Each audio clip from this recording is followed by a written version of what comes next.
I'm Deuce Mason alongside Morgan Reagan. We are coming to you after the Kings road trip gets off to a bumpy start. They take on a very short-handed Hornets team, and they lose in heartbreaking fashion, 124-123. Why are we on so late tonight? Because we watched the Kings lose at 4 o'clock with the start of that game.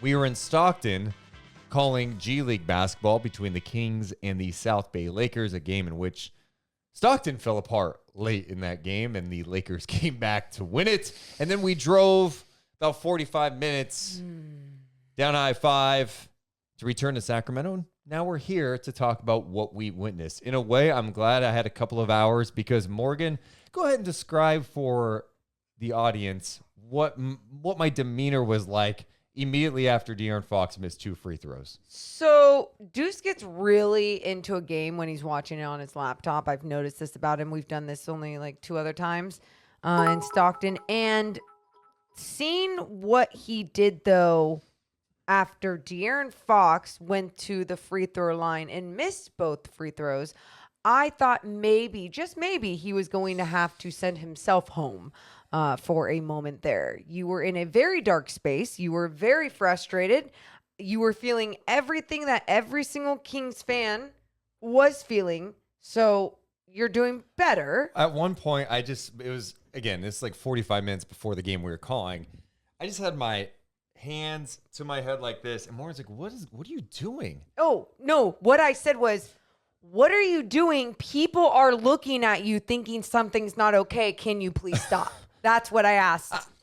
So where do we start tonight? Of course, our first thoughts presented by our friends over at Guaranteed Rate and rate.com/Sean Stanfield. We know nothing's easy with Sacramento, and so like this result is not surprising. At the same time, it doesn't mean it's acceptable, right? Like the Hornets came into this game without LaMelo Ball, without Terry Rozier, without Mason Plumlee, without Daniels. Then we find out, of course, then Ish Smith. That's 5 guys. Then we find out today, PJ Washington out. And then Nick Richards, one of their bigs, is out. So 7 players are missing. Now, they still have talented players like Miles Bridges and Gordon Hayward. We know that. But I think the most frustrating thing is a couple days after the Kings allow this low-scoring Orlando team to score 130 points, the defense was awful again from the very jump. So what I'm feeling like is that maybe this is their defense more than we would even like to accept it. And we saw some improvement early in the year. We didn't think it was good by any means, but now it's kind of reverted to what it was last year, which was the worst in the NBA. Yes, that's what I'm feeling. That's what we're starting to see. You can see those adjustments. You can see those improvements, even from individuals. Marvin Bagley will have a one-on-one individual defensive sequence that you're like surprised and like, oh, you see improvement. That's great. Collectively, as a team, they just don't have it, whether it's the pressure they're putting on defensively, whether it's the second line of defense that's trying to come up and stop whatever else is coming, the way that they rotate over and help being too late. I know even late in that game when De'Aaron at one point we thought got a block, but really it was a foul because of his rotation being late. So, Deuce, their defense that we saw against the Orlando Magic, I was expecting that defense tonight. I just wasn't expecting this Charlotte Hornets team to even look that good without 7 guys. And I know the immediate story following this one is De'Aaron Fox and the fact that he had a chance late to secure a win or secure overtime, and he missed 2 free throws. The whole sequence was crazy. De'Aaron Fox on the night did have 31 points. He had 5 assists. He had 4 steals. He was 11 of 17 shooting. And before those 2 free throws was perfect at the line, 8 Perfect. for 8. In that sequence, of course, here are my notes. I was not typing on my computer today. My chicken scratch notes I was taking during the game while I was watching in Stockton. A minute 24 left. It's 126-119. And then chaos. It was just everywhere. You had Davis scoring on back-to-back possessions, which was awesome. I thought Terrence had some nice moments again. And for Davis, the good was 19 points, 8 rebounds, 3 steals in the starting lineup in just 22 minutes. Absolutely. Then Fox scores to make it 121-120. The Kings have the lead. Then Martin hits a 3. That was a tough 3. And that was a tough 3. Terrence Davis contested it. The ball was moving everywhere. Gordon Hayward was all awkward in the corner, so he had to pass it up to Martin, who just can hit that 3. Then Fox gets fouled. He makes both free throws to tie the game at 123. Then this wild play where Martin on the play is called an and one. He gets fouled by Davis, who looked like he went straight up in the air but created enough contact. But Martin landed, then threw it up in the air. Alvin Gentry goes, I got to challenge this shit. Yep. So they challenge it. They overturn it, but it was still a foul. Martin goes to the line to shoot 2 free throws. Makes it, it's 1 of 2 though, right? Makes it 124, 123. 24 seconds left.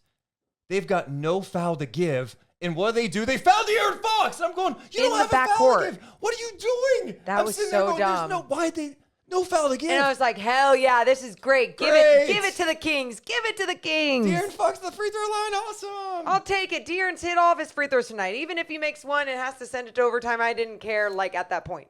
Didn't care. Misses the first, and I'm immediately going, great. Now I got to go to overtime. This sucks. Yeah.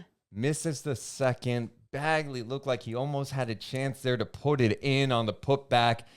Ball gets tipped out. The Kings lose. And, you just have to take advantage of opportunities like tonight. We know the Kings are still a flawed team, but I think what you said at the beginning is maybe this defense is really their defense. It's a team that is going to have to outscore you on most nights, and the Kings look like they're on their way to do it. The numbers were looking good for them. They had a 12-point lead at one point, and the three-point shooting in the first quarter, they were 7 of 12. They finished 14 for 41. So they hit 7 more threes the rest of the game. Shall we You talk about add that? on that to poor defense, and you're like, what the hell? The one thing I think I left from watching the game, and I have not been able to look at social media or any reaction whatsoever. So I have no idea what the vibes are right now. But I'm watching that game going, I'm not sure why Buddy Hield's on the floor. And Buddy Hield is on the floor late game. He was getting destroyed on defense multiple times. Harrison Barnes wasn't on the floor. Harrison Barnes is not on the floor at the end of the game. And Alvin Gentry said after the game that was his decision. In fact, here's what Alvin Gentry had to say about why Buddy Hield was on the floor late in the game. And he said, hey, you can go ahead and put that on me. You like how I'm hesitating because it wasn't playing? Yeah, man. Okay. Anyway, he was asked about that decision. Floor. He didn't hit it. He hit 1 shot after the early second quarter. Well, I mean, he's always a threat to be out there, and he creates spacing as we talked about. He's going through a tough time right now. He's not shooting the ball well, but he's always a threat to shoot it. And so I think he needed to be out there tonight. There's been other nights where I just think that we didn't go with him the other night down the stretch. But I just felt like, he was going to make a big shot for us. So if there's any question about it or anything, that would be on me because I'm the one that decided to keep him out there. Very interesting that Gentry kept him in there because Buddy's obviously been in a major shooting funk, and that shooting funk continued tonight. He finished the night 6 of 19 overall. He was 2 of 10 from three-point land. And to me, if Harrison Barnes and even Mo Harkless are both healthy, there's no minutes restrictions. You got to have Harrison Barnes out there in that situation, in my opinion, especially late in the game. I'm just not counting on Buddy to come up with a big shot late. He has not been hitting his shots right now. I'm trusting. I need to get stops. I understand you need to score, but I need stops. He just said Buddy's a threat from the outside. Harrison Barnes is actually has also been somewhat of a threat from the outside. I mean, we talk about what he was shooting before the injury and just how efficient he was. What is he right now, Deuce? He came into tonight's game shooting 40% from three. Buddy Hield came in tonight shooting 35% from three. Right. And that's where I go. I think everyone has this thing about Buddy Hield, and they want to talk about him being this elite shooter and such a threat and what he can do from three. It's streaky as hell this year. And he obviously is not just finding his groove back consistently. So you don't know what games you're going to get it back from him. But I feel like in a game like this, you go with what you do know. And you know you have a player who is very efficient and who can still be a threat, which still allows the paint to be open and allows others to drive and penetrate into the paint. And you have other players who have been better from outside. I know Terrence Davis is playing down the stretch, but Davis has been more effective the last 4 games. In fact, it was crazy. I was looking at it before the game, in Terrence Davis's first 14 games he played this season, he hit 12 threes. In the last 3 games coming into tonight, he had 13 threes. Great job. And I know that's still such a small sample size, of just finally seeing consistency, but it's a great start. It's a great start, and you got to believe what you're seeing, right? I think, it just looks better. He's playing more confident. I don't think he's going to shoot at a crazy rate all the time. And, of course, tonight, Terrence Davis was 1 of 6 from 3. Right. It wasn't as effective, but I felt like he had a big impact on the game. He was attacking, some big plays late attacking. I just think Harrison Barnes should be out there. I have more trust in Harrison Barnes. I have more trust in Davion Mitchell to try to get stops. And Buddy, who has not been playing a lot of minutes the last few games, his shooting struggles have been noted. Played, I believe, in the 30s. He played 31 minutes off the bench, and, he was not doing well defensively. It's not like you're like, hey, you know what? He's missing his shots tonight, but, dude, is he making life hard on Book Night? And, Book Night was killing everybody tonight. He has not really been playing. He gets put in a position to play tonight. James Bouknight got everything easy. 24 points for him, 6 rebounds. He had 6 of 8 from downtown. And by the way, the Hornets 14 of 35 from three-point land. Jeez. And you talk about those defensive flaws with this Sacramento Kings team.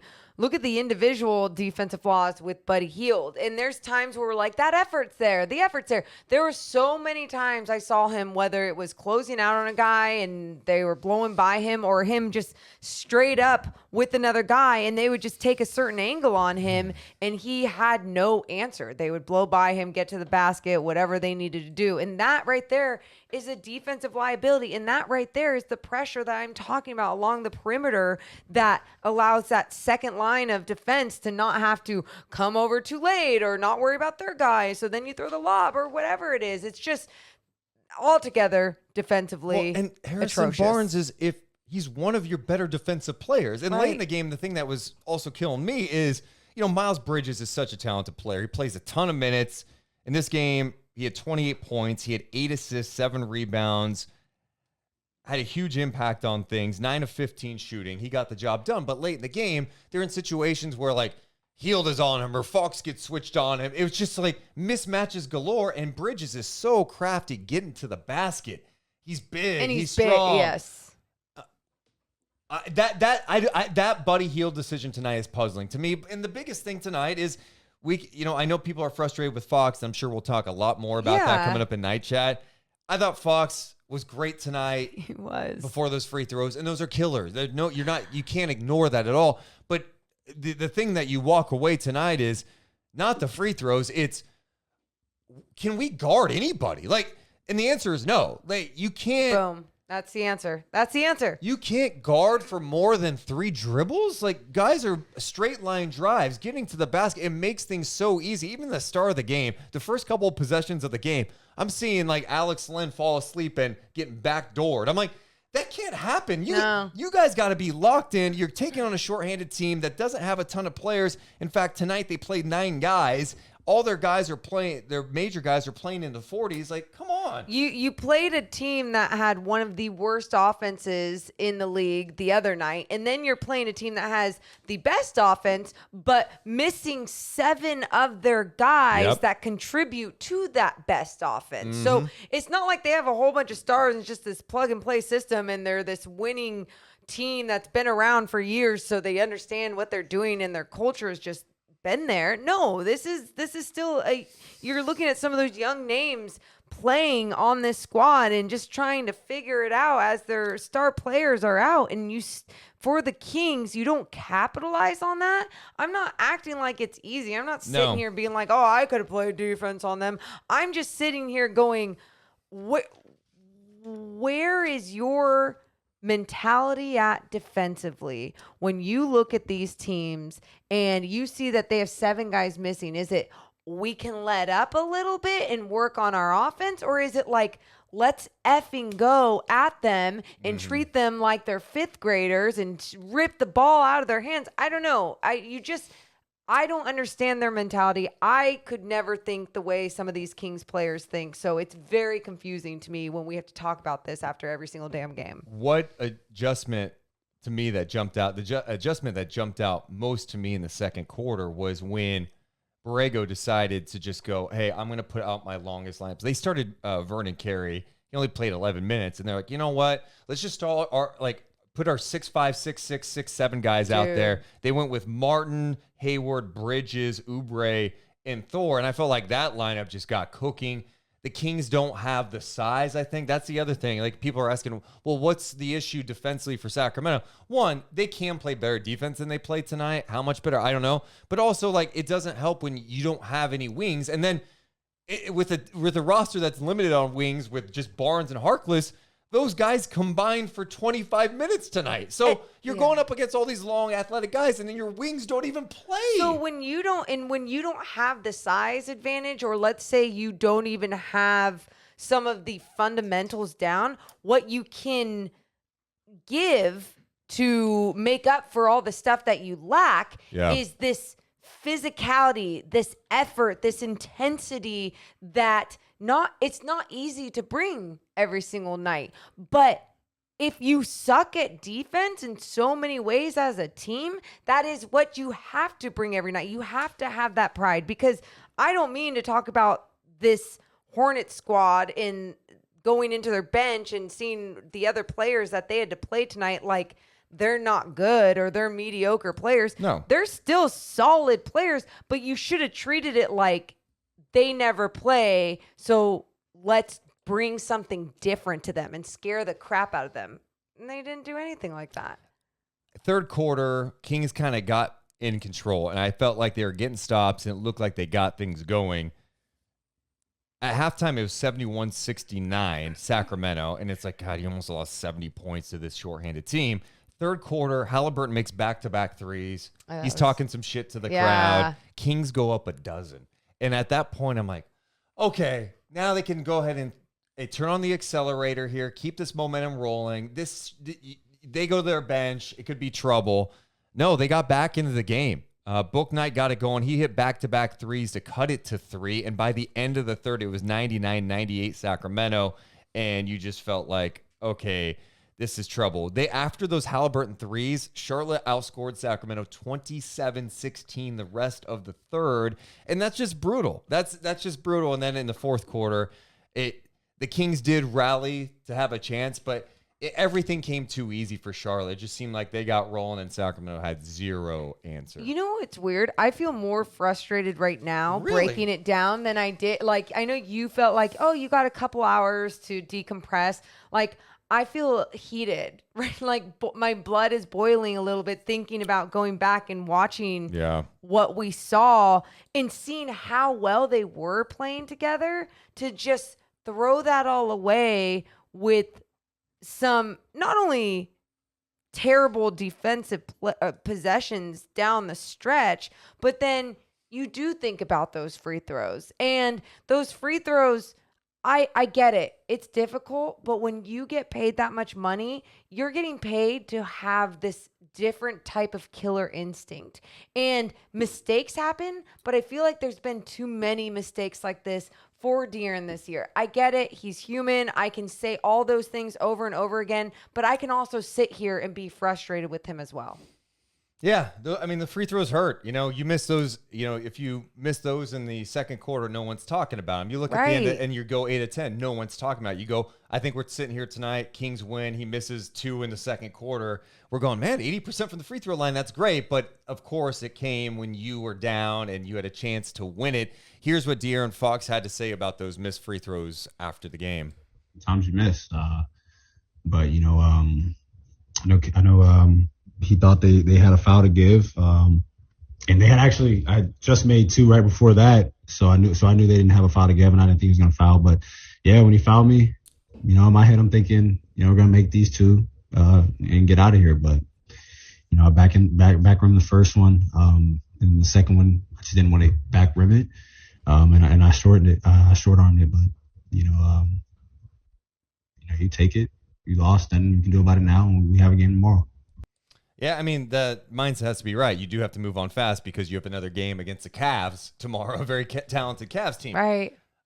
After the game, I don't know what your reaction was to this. I kind of do because we were right next to each other. I saw Fox kind of smile, and I'm like, oh, is he smiling, laughing? Your take on that was a little different. What was your perspective? My perspective, it's like he's feeling shocked, embarrassed, like all these things, and just like, that was like sometimes you smile when things are bad. Yeah, You've never been so mad you smile. It's like you're not even turning to comedy because things are so bad. It's like you're turning to, oh my God, how did this even happen? Yeah. Now, here's the only thing though. The reaction from a lot of people, what I saw was like, how are you not pissed? How are you not pissed? Because I also know myself. Mm-hmm. I would be so pissed off at myself. I used to have my dad drive me to this outdoor court if I missed the free throws like that in a game, and I would go after a game to go hit some free throws because I was just like, so I couldn't fall asleep without making some free throws and tiring myself out. So like, I know we all want every single player to be like that, but at the same time with De'Aaron, I don't think he has that. I don't think he has that killer instinct, but I wouldn't look too far into his smiling after the game. That's what I think where some people are just getting a little weird. That's fair. Alvin Gentry addressed those missed free throws as well. The way I look at it, the missed free throws is not the reason we lost the game. So, I mean, he played at a very high level. I've liked the way he's attacked in the last 3-4 games. He's been very aggressive. I think he's done a great job for us. At the end of the day, it doesn't matter. It's really tough to win on the road in this league. We gave ourselves an opportunity, and we just let it slip away. It just slipped away on us. Yeah, it absolutely slipped away, man. And it's one of those, you just kick yourself. The West, I said the other day after, the Kings win their 3rd straight, we're sitting here going, well, look, everything that's gone wrong, you have a chance here. And we're going to learn more about this team coming up. And, here's what we're learning is like, okay, that Orlando game happened, more bad defense happened. You play the Cavs that way, it's going to be trouble. And the Cavs are going to force you into mistakes. They play good defense. We'll talk about that game in a second. One other key stat I want to bring up. Sure. Kings tonight had 14 turnovers. On the surface, that's not a terrible number, right? 14 turnovers. Okay, you can live with that. Those 14 turnovers turned into 28 points. Oh, dear God. I mean, that's backbreaking. That means every time you turned over the ball, they pretty much scored. And your transition defense is not apparent. It's not there. So what? That's just embarrassing. That is awful. Tonight's First Thoughts is always presented by our friends over at Guaranteed Rate and Rate.com/Sean Stanfield. Morgan Reagan. I'm thinking I want to buy a house, but I don't know if I have the money to do it. What should I do? Well, you should probably reach out to Sean Stanfield, who can help you, because guess what? If you have any question at all about refinancing your home, about buying a home, about seeing if you can afford to buy a home, Sean Stanfield can help you. And that's anywhere you are. I know some people were asking, is that just in Sacramento? No, anywhere you are, Sean Stanfield can help you. So hit him up. Go to his website, rate.com/Sean Stanfield. If you're thinking about, hey, should I refinance? Does it make sense for me? Hit up Sean. Give him a call at 916-276-7563. Reach out to him. He'll break down the numbers for you over a video, make it really simple. I've mentioned this before. We do have a podcast listener who refinanced using Sean, and the experience was amazing. They told us about it. All you have to do is visit rate.com/Sean Stanfield, equal housing lender. Subject to credit approval. NMLS ID number 349707. Company NMLS ID number 2611. NMLSconsumeraccess.org. Thanks so much to our friends at Guaranteed. Right. Guaranteed. Right. This 3-game road trip rolls on. And what do I see? Take on the Cavs, Yeah. who won tonight. They played in Minnesota, so a second I have back-to-back for Cleveland as well. They won 123 to 106 over Minnesota. They're now 15-12. Evan Mobley, the rookie, has been playing well. Kind of quiet night from a stat perspective. 11 points, 8 rebounds for him in 24 minutes. A double-double for Garland, 12 and 12. Just balanced scoring when you have 7 guys in double figures. They're a team that I think a lot of people thought before the season was going to be really bad. A lot of people questioned if Evan Mobley and Jared Allen could fit next to each other. It's worked out well so far. They play good defense. They play hard. They lose Colin Sexton, and here they are at 15-12 on the year. They're doing a great job, and it's been fun watching any Cavs game I could actually catch. Yes, that sentence came out of my mouth, and it's the truth. If you haven't watched Evan Mobley and this Cavs team, then you are missing out. Just another team that has some young pieces trying to figure it out. And with Mobley, just such a unique skill set for such a tall, long dude. And that's someone, too, this Kings team has got to fear now going into the paint tomorrow and trying to score in the paint, especially when their outside shots aren't falling. It doesn't help that Jared Rashawn Allen and Rashawn Holmes isn't in playing. Rashawn Holmes, who had a procedure on that eye after a laceration on the eye. So there's, how long is he going to be out? They ruled him out the next 2 games for sure. Was he on the trip? I don't know if he's on the trip. Yeah. So who knows? The Cavs are 3rd in defensive rating. They're like 22nd in pace. They want to slow you down, force you into mistakes. It's going to be tough. It's going to be tough. It's going to be really, really tough for Sacramento. But hey, this is where they're at. And you know what? Those are our first thoughts.